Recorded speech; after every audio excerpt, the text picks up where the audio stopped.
el curro més surrealista que he fet a la vida. Carol López, Mercè Sàrries, Marta Butxaca i Victòria Spunsberg van escriure un seguit d'escenes quotidianes protagonitzades per dones, de les quals Mercè Vila Godoy en va fer una tria.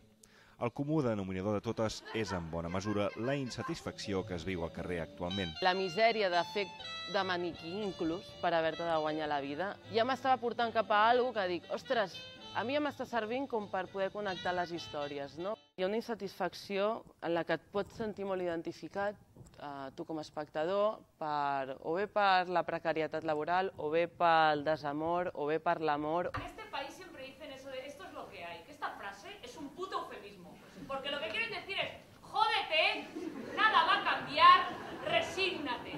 Tot el que m'ha de passar ho sap vostè? I tot... I digui'm, com ho veu? Xungo.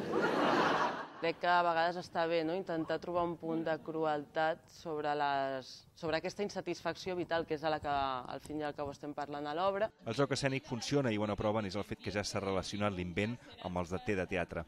Especialment accentuada la comicitat d'Alba Florejacs, que troba sempre l'expressió precisa per a cada personatge que encarna. Buenas noches, soy Azucena. Bueno, tengo 26 años y soy modelo. Soy modelo de pasarela.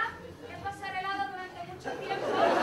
4 autores, 4 actrius i moltes situacions còmiques en aquest espectacle de creació que és la gran aposta de la Villarroel per la present temporada, a cartell fins al 27 de novembre. Us ho ha explicat Víctor Giralt Junama.